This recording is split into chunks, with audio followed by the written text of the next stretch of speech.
এই তরুণ প্রজন্মকে লোভ দিয়ে গেলা যায় না। হাসিনা চেষ্টা করেছিল কিন্তু কিনতে পারে নাই। এই তরুণ প্রজন্ম চাকলে ইতিহাস তৈরি হবে। কোন জেলার মানুষ কোন কথা বললে কিভাবে রিয়াক্ট করতে পারে এগুলো আপনারা জানেন না। আপনারা রাজনীতি অনেক দূরের কথা, আপনাদেরকে প্রাইমারি স্কুলে পাঠায় না। আসসালামু আলাইকুম দর্শক, এবার হাসনাত আব্দুল্লাহ মুখ খুললেন, তিনি কিছু কথা বললেন। বর্তমান রাজনীতির যে অবস্থা দর্শক, একের পর এক বিভিন্ন একদল আরেক দলের উপর বিভিন্ন দোষ চাপিয়ে দিচ্ছে। এবার মুখ খুললেন হাসনাত আব্দুল্লাহ, এবং হাসনাত আব্দুল্লাহ বক্তব্যের পরই শুনতে পারবেন দর্শক, এইবার উপদেষ্টাদেরকে নিয়ে দর্শক, এইবার নাহিদ ইসলামকে নিয়ে অর্থাৎ এনসিপিকে নিয়ে এবং নাহিদ ইসলাম এবং নাসিরউদ্দিন পাটোয়ারিকে নিয়ে মুখ খুললেন ইশরাক। তিনি কি বললেন? তিনি সরাসরি নাহিদ ইসলামকে বলেন যে নাহিদ ইসলামকে আমরা ভালো জানতাম, কিন্তু সে যে এত খারাপ আমি জানতাম না। এবং নাসিরউদ্দিন পাটোয়ারিকেও নাকি বিশ্ববিদ্যালয় ক্যাম্পাসে তাকে ডার্বি নাসির বলেই সকলেই দেখে, এই কথা বলেন তিনি সেখানে আরো অনেক কথা তুলে ধরলেন। চলুন আপনাদেরকে সেই ভিডিওগুলো দেখাই, তারপর এটা নিয়ে আমরা বিস্তারিত আলোচনা করব। চট্টগ্রাম হচ্ছে প্রতিরোধের শহর, চট্টগ্রাম হচ্ছে লড়াইয়ের শহর, এবং আমাদের এই রাজনীতি আমরা সূচনা করেছিলাম এই চট্টগ্রাম থেকে। চট্টগ্রামের প্রতিটি উপজেলায় আমরা গিয়েছি, প্রত্যেকটা উপজেলায় আমরা পর্যায়ে আমরা করা নেড়েছি। জাতীয় নাগরিক পার্টির পথসভা শুরু হয়েছিল এই বীরচট্টলা থেকেই। প্রিয় সহযোদ্ধা, আমি আপনাদের দিকে তাকাচ্ছিলাম এবং একটা জিনিস দেখছিলাম, এখানে আপনারা বেশিরভাগ যারা আছেন সবাই আমাদের সমসাময়িক। আমরা সফলভাবে আমরা স্বৈরাচারের পতন ঘটাতে পেরেছি, কিন্তু আমরা সফলভাবে রাষ্ট্র গঠন করতে পারিনি। আমাদেরকে এখন রাষ্ট্র গঠনের মনোযোগ দিতে হবে। প্রিয় চট্টগ্রামবাসী, যারা অতীতে আমাদেরকে শাসন করেছে তারা জানতো যে তারা দিন শেষে বাংলাদেশে থাকতে পারবে না। তারা হয়তো ভারতে পালিয়ে যাবে, অথবা আমেরিকা পালাবে, অথবা লন্ডনে পালাবে। সেজন্য তারা আগে থেকেই তাদের ব্যবস্থা করে নিয়েছিল। তারা তাদের সেকেন্ড হোম বানিয়েছে, তারা তাদের থার্ড হোম বানিয়েছে।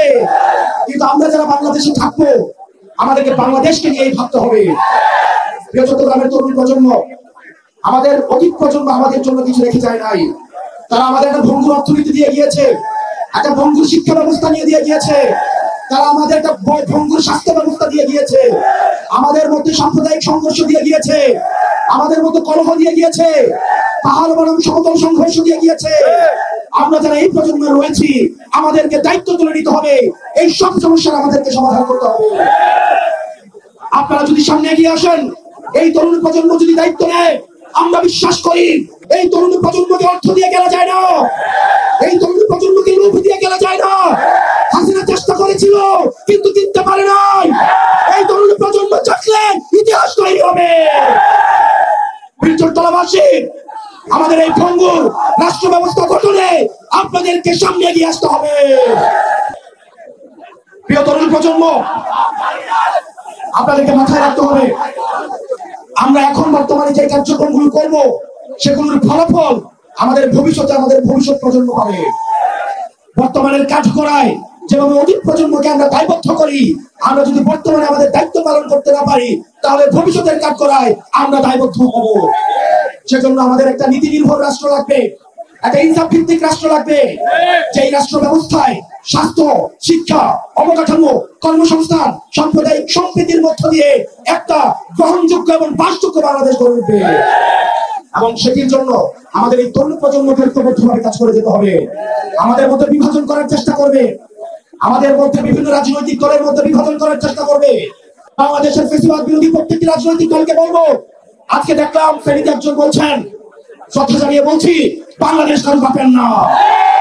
আমরা বাংলাদেশকে কাউকে ইজারা দেই নাই, বাংলাদেশটা হচ্ছে জনতার। বাংলাদেশের প্রত্যেকটা মানুষ এই 56,000 বর্গ মাইলে সবাই ন্যায্য হিস্সা নিয়ে থাকবে। রাজার ছেলে রাজা হবে, প্রজার ছেলে প্রজা হবে, এই নিয়ম বাংলাদেশে থাকবে না। প্রিয় চট্টগ্রামবাসী, আমাদের ঐক্যবদ্ধভাবে কাজ করতে হবে। চট্টগ্রামে আমরা বারবার আসবো, আমরা বারবার ফিরে এসেছি। বাংলাদেশ যখন পথ হারায়, চট্টগ্রামবাসী তখন প্রতিরোধ করে। চট্টগ্রামবাসীর কাছে আমরা অবশ্যই আসবো। আমার তীর্থতার জায়গা হচ্ছে চট্টগ্রাম। আমি যখন বৈষম্য বিরোধী ছাত্র আন্দোলনের দায়িত্ব পালন করেছি, পরবর্তীতে জাতীয় নাগরিক পার্টির দায়িত্ব পালন করছি, চট্টগ্রামের সাথে তীর্থতাপূর্ণ সম্পর্ক গড়ে উঠেছে। আপনাদের সবার কাছে আমার আহ্বান থাকবে, সাংগঠনিক গাঁথুনি শক্ত করার জন্য আপনারা ওয়ার্ডে ওয়ার্ডে, আপনার উপজেলায় উপজেলায় গ্রুপিং দলাদলি বাদ দিয়ে বাংলাদেশের স্বার্থে, এনসিপির স্বার্থে সবাই ঐক্যবদ্ধভাবে কাজ করুন। আমরা জানি যারা আপা বলেন যে পথটা লম্বা, অনেক চ্যালেঞ্জিং, কিন্তু আমরা যদি ঘুরে দাঁড়াই তাহলে ইতিহাস তৈরি হবে। আপনারা সবাই ভালো থাকবেন, সুস্থ থাকবেন। আমরা সবাই একসাথে বলবো ইনকিলাব, ইনকিলাব, ইনকিলাব, ইনকিলাব। কোথায় কোথায় বাংলা ছাড়, বাংলা কি তোর বাপ দাদা? ইনকিলাব, ইনকিলাব। ভর্তি হায়ো, ভর্তি হায়ো, সবাই একসাথে হাতে তালি। ভর্তি হায়ো, ভর্তি হায়ো, ভর্তি হায়ো, ভর্তি হায়ো, ভর্তি হায়ো, ভর্তি হায়ো, ভর্তি হায়ো। নাসিরউদ্দিন পাটোয়ারি নামের এক বেয়াদব, একটা বদমাইশ ছেলে, সে তার মুখের কোনো লাগাম নাই, সে যা ইচ্ছা তাই বলে যাচ্ছে। সে শুরু থেকেই সে কথা বলে যাচ্ছে আমাদের নেতা সম্পর্কেও বারবার সে বিরূপ মন্তব্য, কটূক্তি, বারবার কটূক্তি করেছে। তারপরে আমরা কিন্তু কঠিন ভাষায় প্রতিবাদ করি নাই। আর বসে থাকা যায় না ভাইয়েরা। এই নাসিরউদ্দিন পাটোয়ারির মতো, যাকে ইউনিভার্সিটিতে বলে ছাত্ররা যেন ডারবি নাসির বলে চিনি, আমি জানি না কেন, এই ডারবি নাসিরকে হুঁশিয়ারি দিতে চাই, মুখ সামলে কথা বলেন, তা না হলে আপনাদেরকে রাজনৈতিক ভাবে ঘেরাও দিয়ে আপনাদের রাজনীতি ইতি আমরা সেখানে টেনে দেব।